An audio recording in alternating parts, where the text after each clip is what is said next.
Olá, queridos. Nós vamos então continuar com a leitura do livro Tabernáculo no Deserto e hoje, na verdade, nós vamos estar encerrando este livro. Se você não acompanhou desde o início, corre lá para o início e acompanha. É um livro maravilhoso, um estudo devocional sobre o tabernáculo no deserto. E hoje, então, para encerrar, nós vamos ter um breve relatório da nuvem de glória, a Shekinah de Deus. Então, Israel era abençoado pelo fato de ter a presença visível do Senhor em todo o tempo. Que ato de Deus confortante e tranquilizador em favor daquele povo que por 400 anos só conheceu o trabalho escravo. Seu único mérito era estabelecido por seus feitores, com base em quão duramente trabalhassem para a satisfação de seus senhores. Foi muito bom para o povo de Israel saber que tinha a constante presença do Senhor em seu meio. Tal presença os acompanharia por sua jornada até chegarem à terra prometida. Que amor e delicadeza do Senhor em lhes dar a nuvem e a coluna de fogo.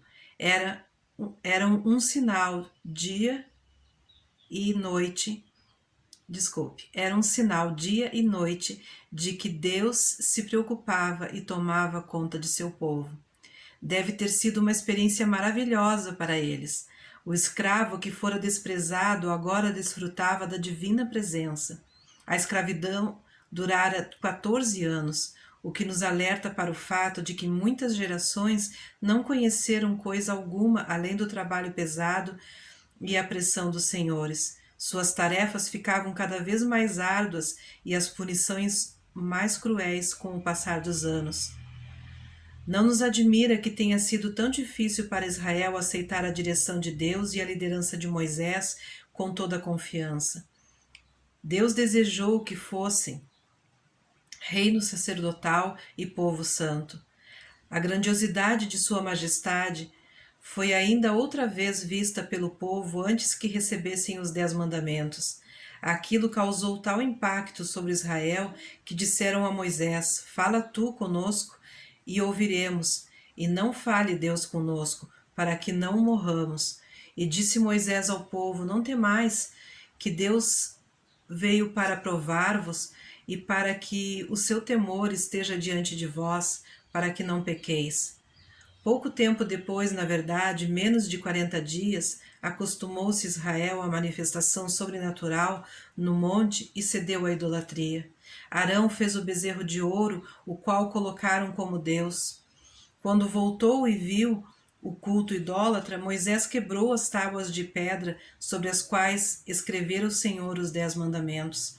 Ele então puniu o povo por seu ato pecaminoso.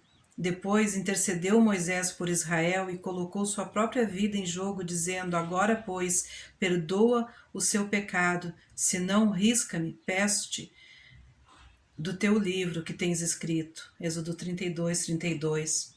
Uma vez que o tabernáculo não havia ainda sido construído, Moisés levantou uma tenda, a qual chamou de tenda da congregação.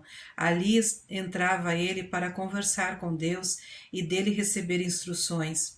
A coluna de nuvem vinha e detinha-se à porta da tenda enquanto o Senhor falava a Moisés.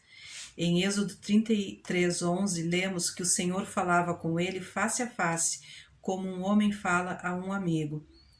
Dos versículos 12 ao 23, percebemos o tom das conversas tocantes e íntimas que havia entre os dois. Quando o tabernáculo ficou pronto, a glória do Senhor cobriu e encheu a tenda. Fora levantada no meio do acampamento, onde todos podiam ver a presença do Senhor, quando esta se elevava acima do tabernáculo. Então os filhos de Israel reiniciavam sua jornada.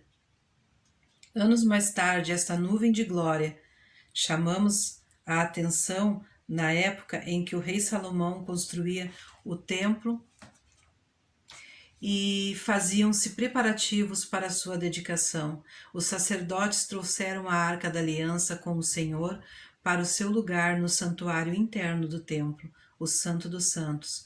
Quando os sacerdotes saíram do santuário, a nuvem encheu o templo do Senhor. e não podiam ter-se em pé os sacerdotes para ministrar por causa da nuvem, porque a glória do Senhor enchera a casa do Senhor. 1 Reis 8:11.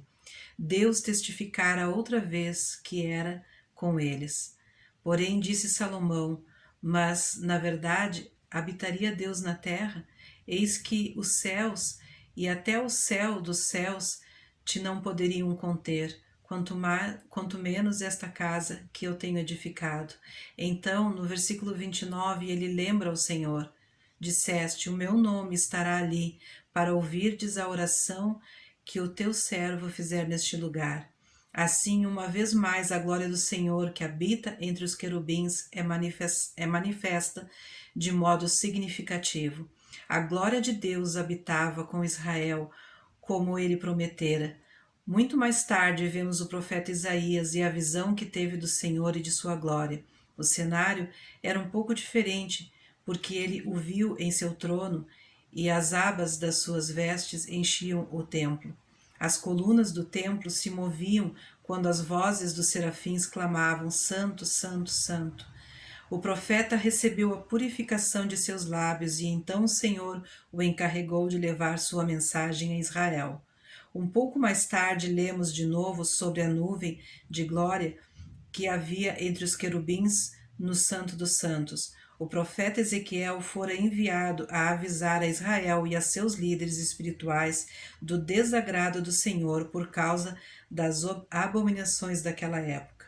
Viu o profeta que havia se apartado do Senhor a ponto de desonrar o templo com adoração ao sol e outras abominações. Ezequiel 8, 16 e 17. Em seguida, no capítulo 10, ele vê como a nuvem de glória abandona o templo.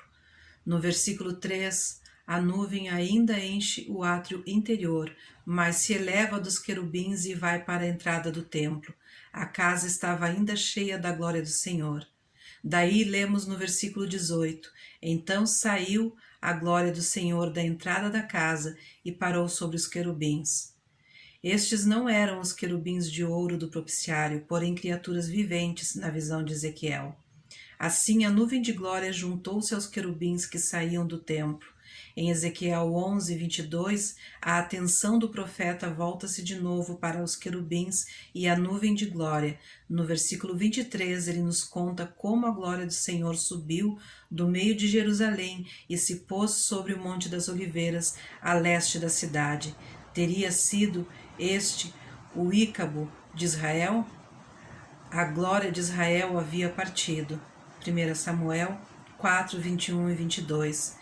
Deus não terminou ainda de lidar com Israel, cujo dia mais grandioso está por vir e possivelmente muito breve. Ok, então aqui nós concluímos este maravilhoso livro. Obrigado àqueles que me acompanharam.